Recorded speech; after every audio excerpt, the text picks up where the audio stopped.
Mtazamaji na msikilizaji, fuatilia katika kipindi chetu cha kishindo cha miaka minne masomo ya Dkt. Samia katika demokrasia safi. Mbele yangu ninaye Mheshimiwa Mkuu wa Wilaya Daktari Rashid Mohamed Twachua. Mheshimiwa Daktari na Mkuu wa Wilaya, karibu sana. Asante sana ndugu mtangazaji. Mheshimiwa Mkuu wa Wilaya, hebu tuambie kishindo hiki cha miaka minne Mheshimiwa Dkt. Samia madarakani, unaona kimejenga manufaa gani katika wananchi wako wa manispaa ya Maulidi? Kwanza mimi kama Mtanzania ninaweza kueleza miaka aliyoongoza Mheshimiwa Rais Dr. Samia Suluhu Hassan kwa serikali yake ya awamu ya 6 ni kipindi hasa cha kujenga utu wa mtu. Ninaweza nikaeleza kwamba hiki ni kipindi cha kujenga utu wa mtu, ni kipindi ambacho mama ameamua kujibainisha wazi kwamba yeye ni sehemu yetu, yeye ni mama yetu na ni mzazi wetu. Ni katika kipindi hiki ambacho sera zake zimejikita kwenye kuwainua watu katika makundi tofauti tofauti ambayo yalikuwa yameachwa ama hayakuwekewa sana msisitizo katika kipindi cha serikali zilizopita. Hata hii kauli mbiu yake ambayo ameianzisha ya kwamba kazi na utu tunasonga mbele, msingi wake hasa ni yeye kwanza alipoingia madarakani kuona ni namna gani atawaweka Watanzania pamoja kwa harmonize, kuondoa tofauti za kiitikadi, tofauti za kisiasa pamoja na tofauti za kimawazo na kuwaweka pamoja. Na nakumbuka aliwahi kuzungumza kwamba wale ambao wana mawazo tofauti basi waje serikalini ili tuweze kufanya kazi pamoja, wayalete serikalini ili tuweze kufanya kazi pamoja. Ni kipindi ambacho Mheshimiwa Rais ameingia madarakani akakuta kuna madonda, yani kuna manunguniko mengi. Akaanza kushughulika kwanza na tofauti za kisiasa na kuhakikisha kwamba wale ambao walikuwa wanajiona wapo kwenye upande wa maumivu ya kisiasa anawaweka pamoja na kurudi pamoja kwa kufanya maridhiano ya kisiasa, na hatua zimekwenda vizuri sana. Na katika mazingira yoyote yale watu hawaachi kutofautiana kimawazo, lakini nikiacha swala la maridhiano ya kisiasa ambayo Mheshimiwa Rais aliona kama ni kipaumbele chake, tunaweza kuona namna ambavyo kwa mara ya kwanza kabisa alianza kuwaita vijana wake wa bodaboda kama maafisa usafirishaji, na akaanza kutengeneza mikakati ya kuhakikisha kwamba vijana wa bodaboda hawapati changamoto yoyote. Hili ni kundi ambalo wakati wote lilikuwa linaonekana kama kundi korofi. Lakini kwa sababu imekuwa tatizo kwa kilaumiwa zaidi sana. Boda wanaegemea kwa wanasiasa. Ndio. Na hili umleta kwa Mheshimiwa Rais. Ndio. Hivi je, ni hatua gani ambayo imenufaisha mpaka sasa kuondoa hayo madonda bwana? Kwanza maelekezo yake Mheshimiwa Rais kwa kundi hilo la vijana wa bodaboda, na ndio maana unaona sasa wengi wanaunga mkono serikali yake, ilikuwa ni kuhakikisha tunapunguza malalamiko yao hasa kwenye hizi kamata za barabarani. Na wewe unafahamu tangu nimefika hapa Kigoma sasa hivi hakuna kabisa malalamiko ya vijana wa bodaboda. Nimekaa nao, nimezungumza nao, na Mheshimiwa Rais pia alitoa maelekezo kuhakikisha kwamba tunawajengea uwezo. Ndio maana utaona vijana karibuni wote wa bodaboda wanakwenda VETA kupata mafunzo, kwa sababu hoja kubwa ilikuwa vijana hao wanaendesha pikipiki bila ya weledi wowote, bila ya ujuzi wowote. Ndio. Miradi mingapi imeingia wakati huu? Miradi ni mingi, nakwambia tukianza kuitaja hapa mmoja hatuwezi kumaliza. Kwa mfano kwenye manispaa hapa siwezi kutaja mradi mmoja, lakini nataka tu nikueleze kwenye upande kwa mfano wa elimu sekondari tu, Mheshimiwa Rais ameleta zaidi ya bilioni 8 elimu sekondari tu, yani kwa maana ya ujenzi wa shule mpya, vyumba vya madarasa, urekebishaji wa miundombinu sekondari peke yake katika kipindi chake cha serikali ya awamu ya 6 zaidi ya bilioni 8. Umeelewa vizuri? Hizi fedha ambazo zimeletwa kwenye serikali ya awamu ya 6 kwa ajili ya elimu sekondari hazijawahi kuletwa na serikali ya awamu yoyote. lakini amezileta Samia. Umeelewa vizuri? It's a lot of money. Umenipata vizuri? Sasa hivi kwa manispaa kwa mfano ya Kigoma Ujiji, hatuhangaiki na idadi ya vyumba vya madarasa, tunahangaika na miundombinu, kwa mfano madawati na kadhalika. Yani kwa maana ya kwamba hatuna changamoto kubwa. Umeelewa vizuri? Kwa sababu miradi imekuja mikubwa na kiwango cha kutosheleza sana. Kwenye elimu msingi ameleta bilioni 2.3 katika kipindi chake chote hichi. Umeelewa vizuri? Wilaya yako sasa imeonekana kama wilaya ya lulu sasa. Ndio. Watu wanaizungumzia na hata inawezekana pengine na wewe inaongelewa kwa sababu kama Mheshimiwa Rais amekupendelea. Nahisi kwamba mafanikio haya ya miradi mikubwa kama umetaja hapo, wananchi wa wilaya zingine watanufaikaje na miradi mikubwa ambayo imeingia kama kwao kama sehemu ya chachu kimafanikio? Mimi nasema tu kwamba kwa sababu tuna miradi mikubwa sana inaendelea hapa. Kwa mfano, nakupa tu mfano mdogo. Mradi mkubwa wa takriban shilingi bilioni 34 wa MV Liemba, meli kongwe kabisa ambayo ilikuwa imekwisha kufa, inafufuliwa sasa. Meli hii haijengwi kwa sababu ya kubeba wananchi wa Kigoma Ujiji. Inajengwa kwa sababu ya wananchi wote wanaotumia ukanda wa ziwa Tanganyika. Umenipata vizuri? Kwa hiyo wananchi wa Kigoma Ujiji kama kitovu watanufaika kwa kuchangamanisha shughuli zao za kiuchumi na shughuli zao nyingine za kibiashara na kadhalika, na nchi jirani pamoja na mikoa jirani ambayo inaweza kupitiwa na meli ya MV Liemba kupitia ziwa Tanganyika. Kwa hivyo wananchi watanufaika sana katika eneo hilo. Kwa muda mrefu meli ya MT Sangara ambayo ni meli yetu ya mafuta imekuwa ifanye kazi na hivyo kulipunguzia taifa mapato, lakini kuleta kikwazo kwa raia wa Tanzania pamoja na raia wa nchi jirani ambao walikuwa wanatumia meli ile kwa ajili ya kusafirisha mafuta kwenda Kongo, kwenda Burundi na kadhalika. Sasa meli hiyo ambayo imegharimu takriban shilingi bilioni 9 inafanya kazi. Na haya yote ameyafanya Mheshimiwa Rais Dr. Samia Suluhu Hassan. Ndio maana nasema thamani ya miradi hii inaonekana sana tunapoichangamanisha na mwenendo fikra za Mheshimiwa Rais mwenyewe, utu wake, ubinadamu wake. Umeelewa vizuri? Thamani inaongezeka zaidi.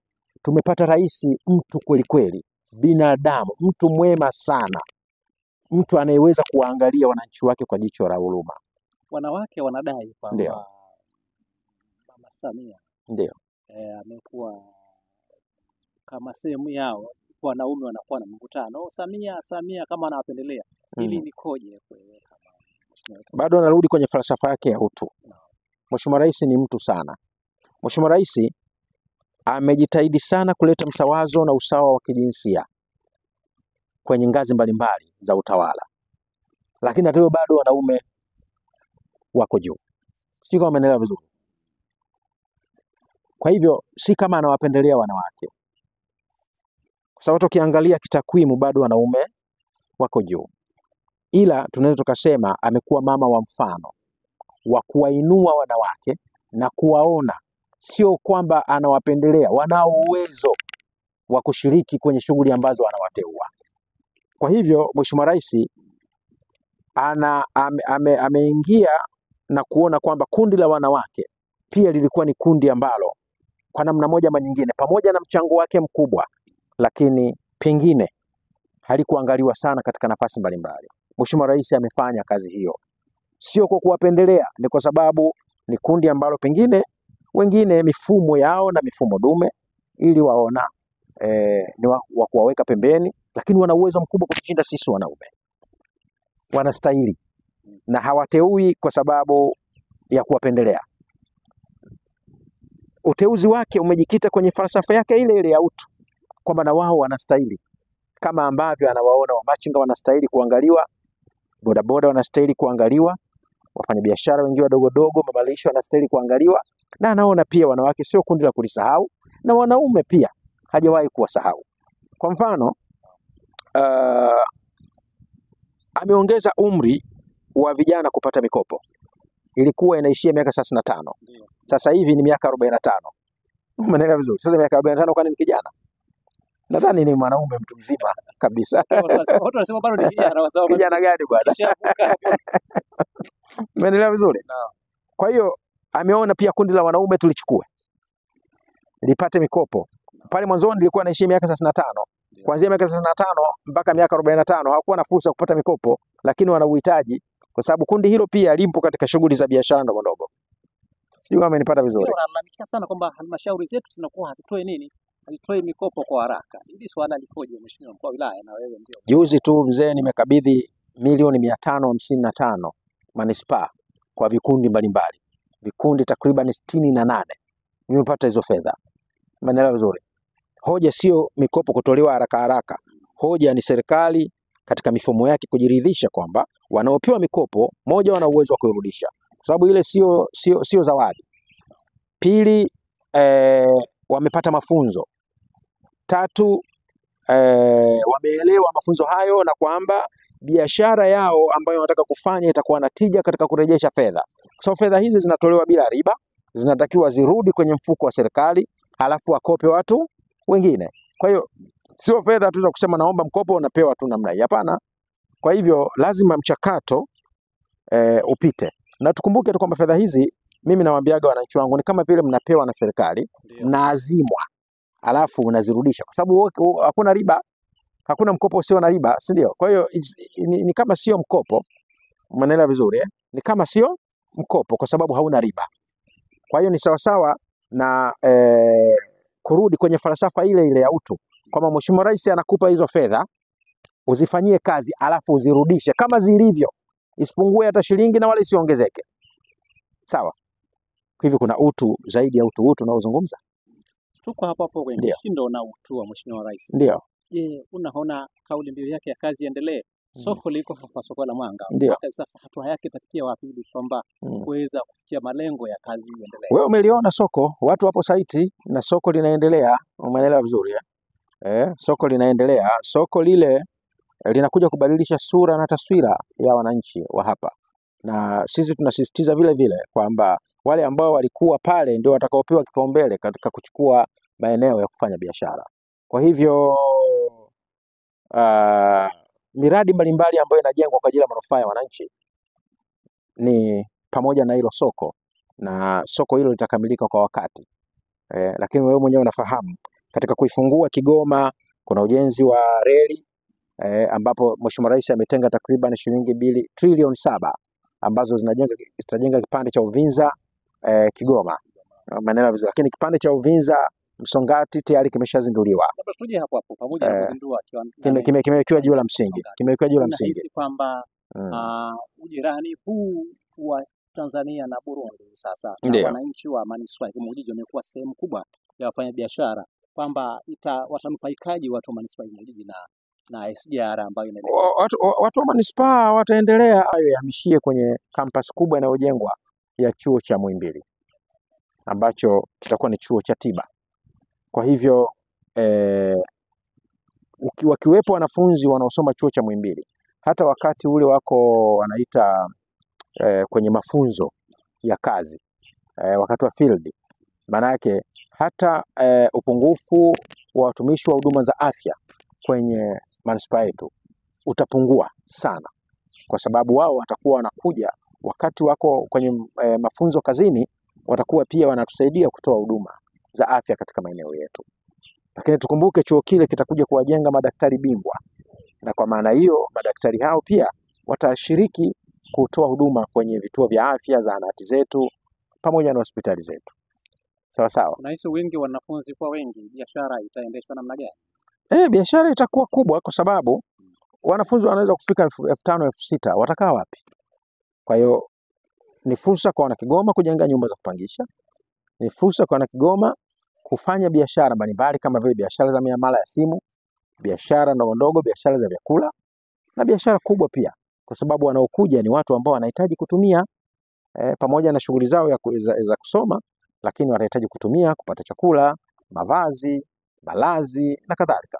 Kwa hiyo Kigoma inasonga mbele. Kigoma ya sasa sio Kigoma ya zamani. Naenda kwenye kauli mbiu sasa. Sasa mheshimiwa wilaya, wilaya yako ndio mama zaidi.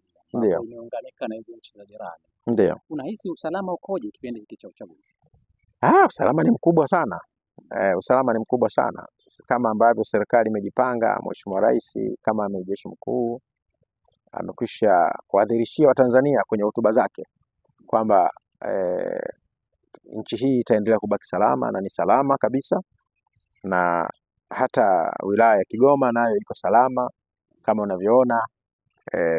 Tumefanya kazi kubwa, hata ziwa nalo liko salama, hakuna watu wanaleta rabsha kwenye ziwa, mipaka iko salama, tunaishi vizuri. Na tunampongeza sana Mheshimiwa Rais kwa kuimarisha usalama wa nchi yetu, na tunakwenda kwenye uchaguzi. Tumia fursa hii kuwaomba wana Kigoma kwanza, tarehe 29 mwezi wa 10 waende kupiga kura, wajitokeze kwa wingi, wahamasishane kwenda kupiga kura. Lakini pili, ni waombe wana Kigoma ni watu waungwana sana, watu wema sana, na waomba sana wakati wa uchaguzi tusipate vishawishi vyovyote vya kufanya vurugu. Tufanye uchaguzi kwa amani na utulivu, tutulie, turudi nyumbani baada ya kupiga kura, tusubiri matokeo. Sawa sawa. Hizi ni enzi za kazi na utu, tunasonga mbele. Kauli mbiu ya mama, kazi na utu, tunasonga mbele. Na ndugu mtazamaji na msikilizaji, tumekuwa na muda murua na Mheshimiwa Mkuu wa Wilaya ya Kigoma, Daktari Rashid Mohamed Twachua. Basi mimi na mpiga picha wangu naomba nikuage. Kwaherini. Karibu tena kwenye vipindi vingine vinavyoendelea.